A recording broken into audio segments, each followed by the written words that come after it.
what's the use of worrying about these things? You're bound to find out quicker nor you want to, anyhow. He jerked the cartridge out of the breech block into the palm of his hand. Here's my chaplain, he said, and made a venomous black-headed bullet bow like a marionette. He's going to teach a man about which is which, and what's true, after all, before sundown. But what's happened after that, Jock? There's one thing they boggled at, and that almost shut the gate in my face for, and that's what they're doing. That were my dog Blast, the only one that saved out of a litter of puppies that was blowed up when a keg of mining powder loosed off the storekeeper's hut.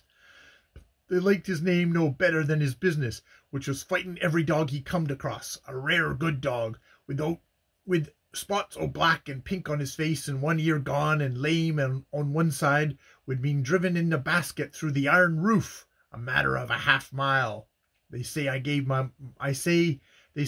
mun give him up, 'cause he were worldly and low, and I would let my son be shut out of heaven for the sake on a dog?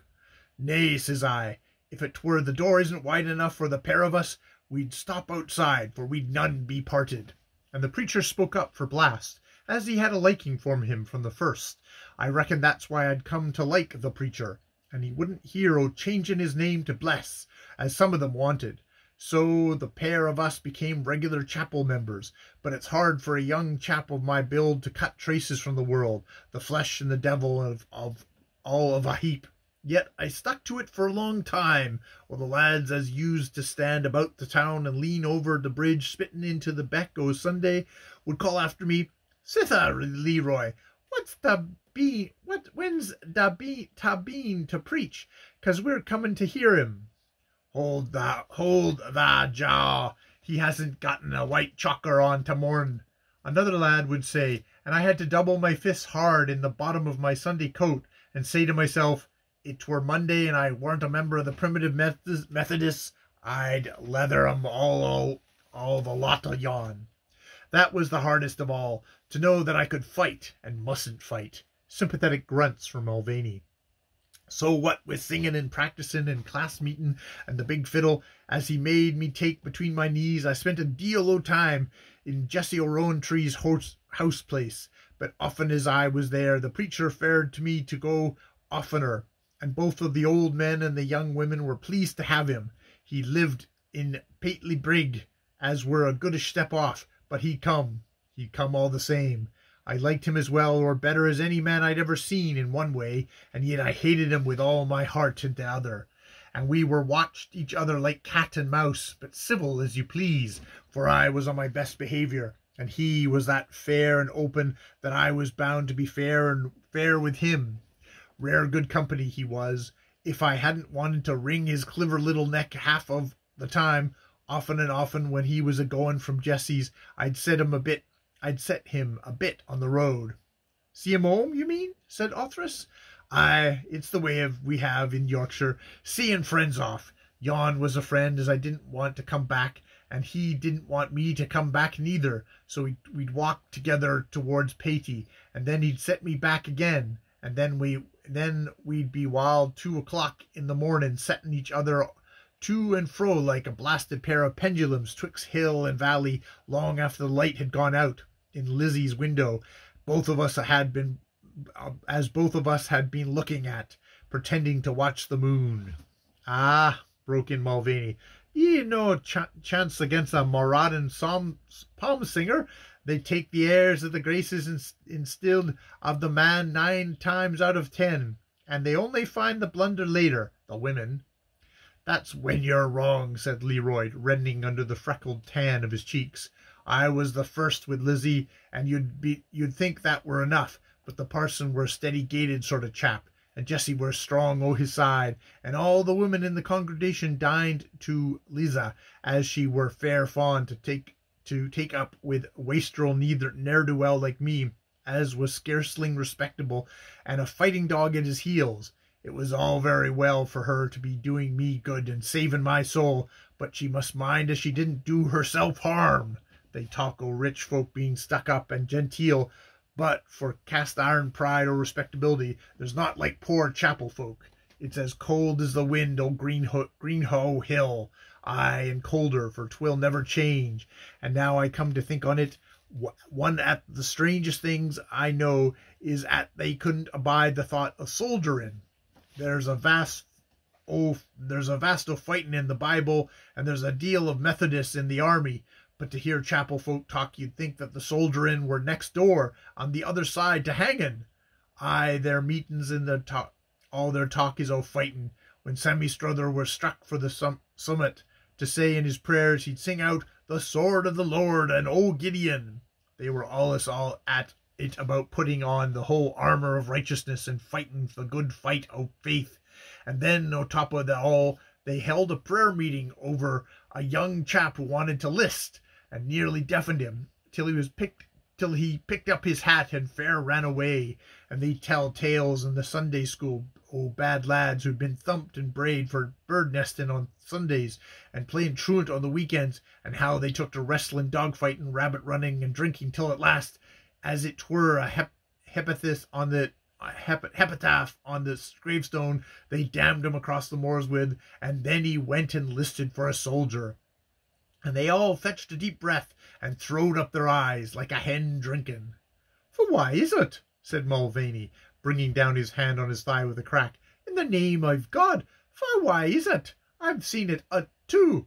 They cheat and swindle, and they lie and they slander, and 50 things 50 times worse. But the last and the worst by their reckoning is to serve the witty honest. It's like the talk of a childer, seeing things all round. Plucky lot of fighting got good fights of what's their names they do. If we didn't see them, they had a quiet place to fight in, and such fighting as theirs, cats on the tiles, t'other calling to which to come on.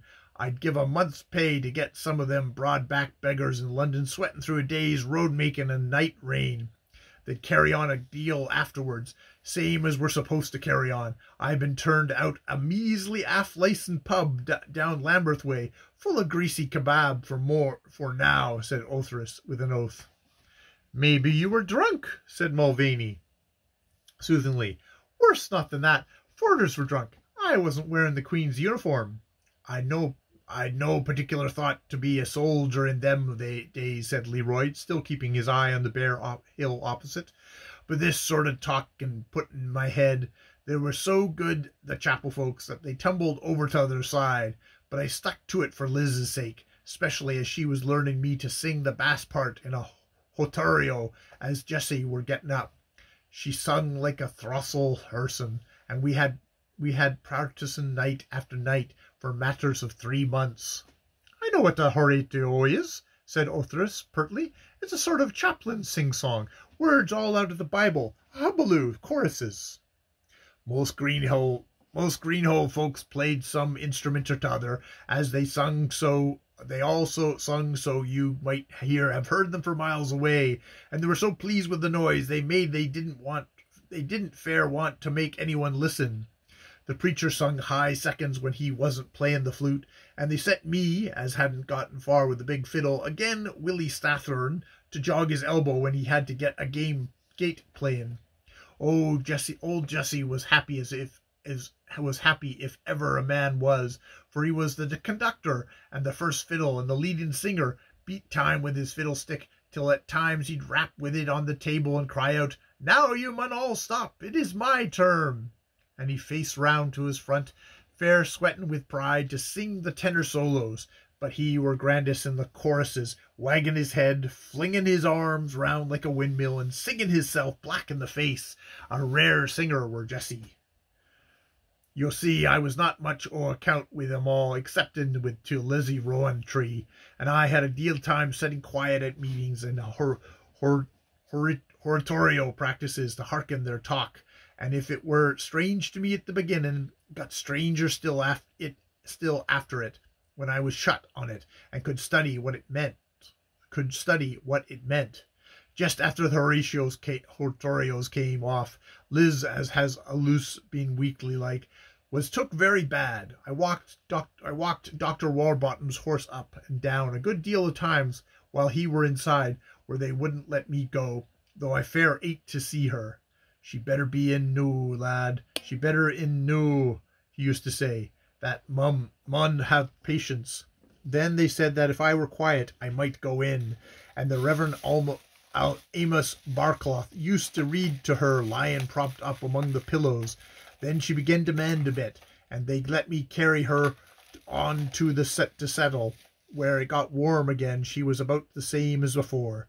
The preachers and me and Blast was a deal together in them days, and in one way we was rare good comrades, but I could have stretched him time and again with a good will. I mind one day he said he would like to go down into the bowels of the earth and see how the Lord had builded the framework of the everlasting hills. He were one of them chaps that had a gift o' saying things. They rolled off the tip of his clever tongue, same as Mulvaney here, as would have made a rare good preacher if he had no but given his mind to it. I lent him a suit o' miner's kit as almost buried the little man, and his white face down in the coat collar and hat flap looked like the face of a Bogart, and he cowered down in the bottom of the wagon. I was driving a tram as led up a bit of an incline up to the cave where the engine was pumping, and where their ore was brought up and put into the wagons as went down in themselves. We put the brake on, and the horses a trotting after. Long as it was daylight, we were good friends, but when we got fair into the dark, and could no bus see the day shining at the hole like a lamp, but nobody could see the day shining at the hole like a lamp at a street end, I feel downright wicked. My religion dropped all away from me, and when I looked back at him as were always coming between me and Liza, the talk was they were to be wed when she got better, and as I couldn't get her to say yes or nay to it, he began to sing a hymn in his thin voice, and I came out with a chorus that was all cussing and swearing at my horses, and I began to know how I hated him. He were such a little chap, too. I could drop him with one hand down Gangston's copper hole, a place where the beck slithered over the edge on a rock and fell with a bit of a whisper into a pit as no rope in Grnhw could plumb. Again Leroy rooted up the innocent violets. Aye, he should see the bowels of the earth and never naught else. I could take him a mile or two along the drift and leave him with his candle doused to cry hallelujah, with none to hear him and say amen. I was to lead him down the ladder way to the drift where Jesse Rowntree was working, and why shouldn't he slip on the ladder with my feet on his fingers till they loosed grip, and I put him down with my heel. If I went first down the ladder, I could click hold on him and chuck him over my head so as he should go squishing down the shaft, breaking his bones at every timbering, as Bill Appleton did when he was fresh and hadn't a bone left when he rot to the bottom. Never a blasted leg to walk from Patey, never an arm to put around Lizzo Rowntree's waist, never no more, never no more. The thick lips curled back over the yellow teeth, and that flushed face was not pretty to look upon. Mulvaney Mulvaney nodded sympathy, and Othrys, moved by his comrade's passion, brought up the rifle to his shoulder and searched the hillside for his quarry, muttering ribaldry about a sparrow, a spout, and a thunderstorm.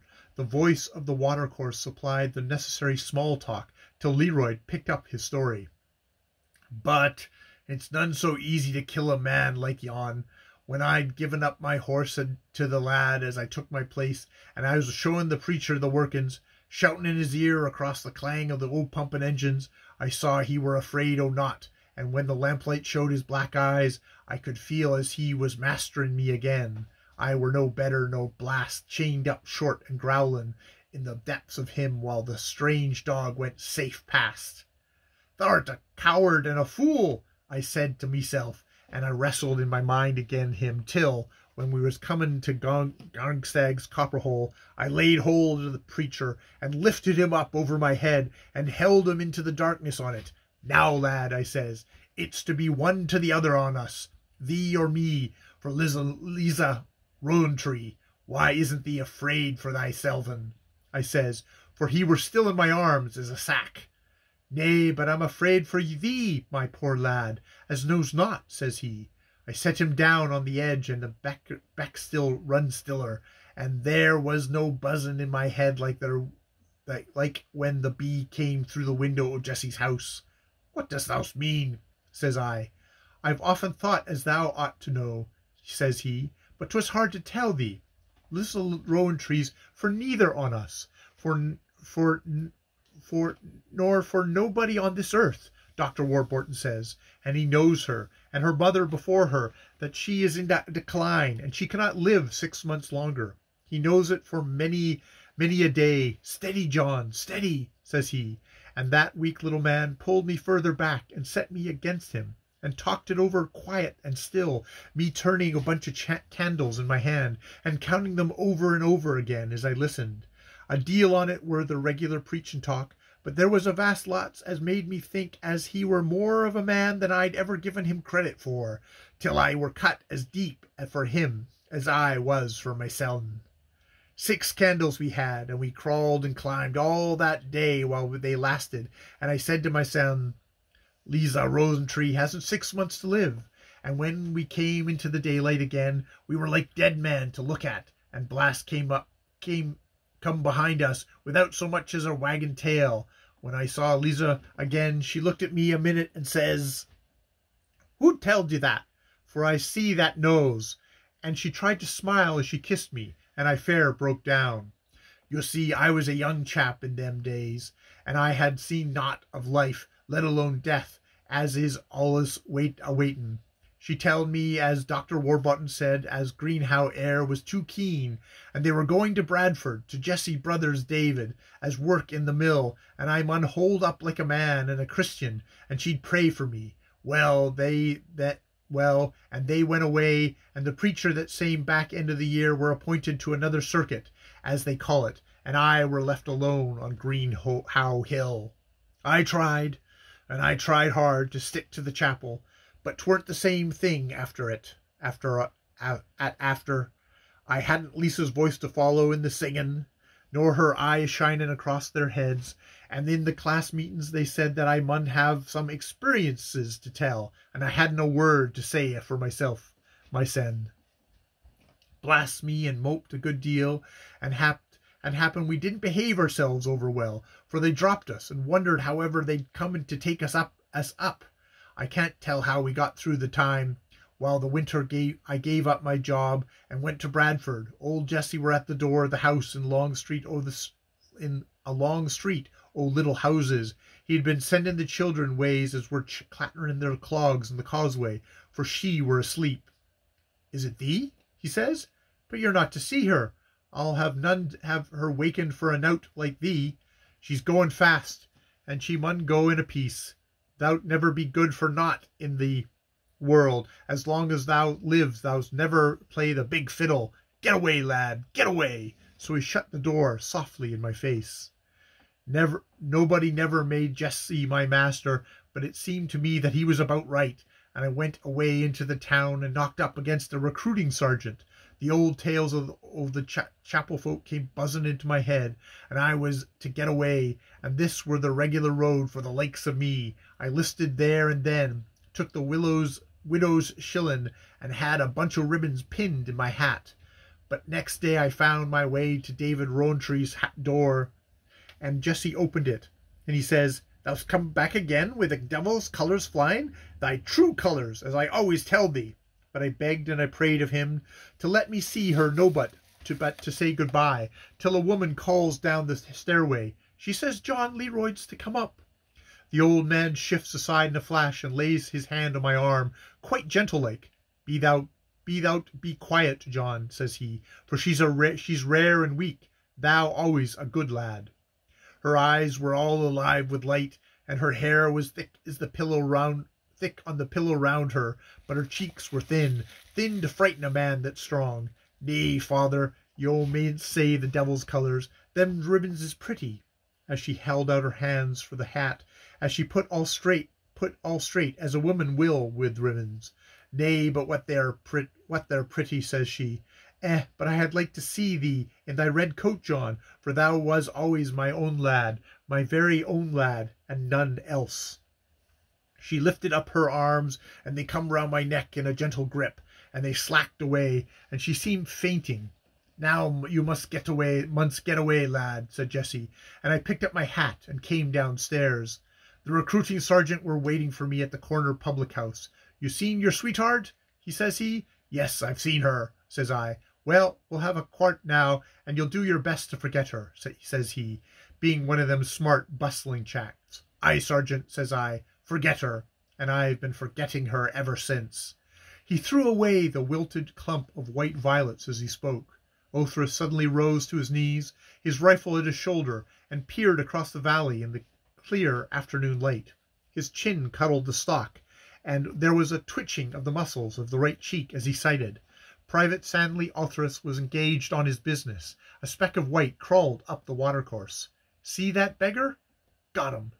700 yards away and a full 200 down the hillside, the deserter of the Aurangabandis pitched forward, rolled down a red rock, and lay very still with his face in a clump of blue gentians, while a big raven flapped out of the pine wood to make investigation. That's a clean shot, little man, said Mulvaney. Leroyd thoughtfully watched the smoke clear away. Happened there was a lass tooed up with him too, said he. Othrys did not reply. He was staring across the valley with the smile of the artist who looks on the completed work. And that is the end of that. I cannot remember the name from where I started.